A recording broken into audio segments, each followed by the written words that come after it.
Hello বন্ধুরা, welcome to my channel ঈশার রান্নাঘর। কালকে ছিল আমাদের বাঙালির পৌষ পার্বণ উৎসব, আর সেই জন্যই আমি বানিয়েছিলাম নলেন গুড়ের পায়েস। আর এই পায়েসের রেসিপিটাই আজকে আমি তোমাদের সাথে শেয়ার করছি। তোমরা কিন্তু অবশ্যই একবার হলেও ট্রাই করে দেখো। প্রথমেই দেখো, এখানে আমি নিয়েছি গরুর দুধ। একটা হাঁড়ির মধ্যে খুব ভালো করে দুধটাকে জাল করে নিচ্ছি। তোমরা কিন্তু চাইলে এখানে প্যাকেটের দুধ বা তোমাদের পছন্দ মতো যে কোনো দুধ নিয়ে তোমরা পায়েসটা বানাতে পারো, তবে আজকে আমি গরুর দুধ দিয়েই এই পায়েসটা কিন্তু বানাচ্ছি। আর এই যে দেখো, দুধটা কিন্তু বেশ অনেকটা গাঢ় ছিল।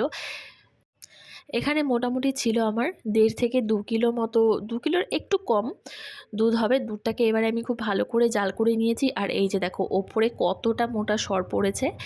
যেহেতু গরুর দুধ, তো এরকম মোটা সর পড়াটাই স্বাভাবিক।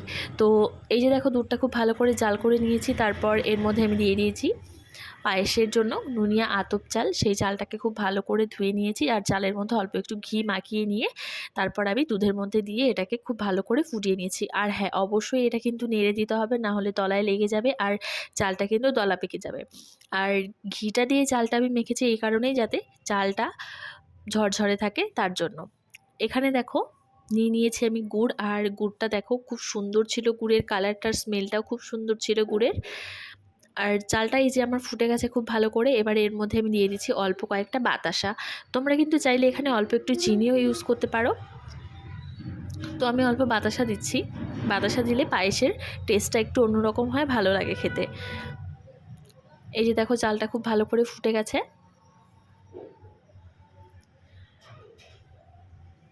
এবারে এর মধ্যে আমি দিয়ে দেবো গুড়গুলো। গুড়টাকে আমি পুতো দিয়ে একটু ভালো করে থেতলে ভেঙে নিচ্ছি।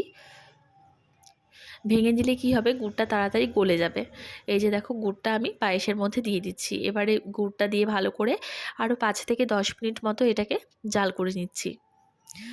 আর এই যে দেখো, গুড়টা দেওয়ার সাথে সাথেই কিন্তু পায়েসের কালারটা একদম চেঞ্জ হয়ে গেছে। আর গুড়টা খুবই ভালো ছিল, গুড়টা কিন্তু ফাটেনি। তোমরা অবশ্যই আগে দুধের মধ্যে একটু গুড়টা দিয়ে জাল দিয়ে দেখবে, যদি ফেটে যায় তাহলে কিন্তু পায়েস একদম ভালো লাগবে না খেতে। আর গুড়টা খুব সুন্দর ছিল, দেখো দেওয়ার সাথে সাথে গলে গেছে।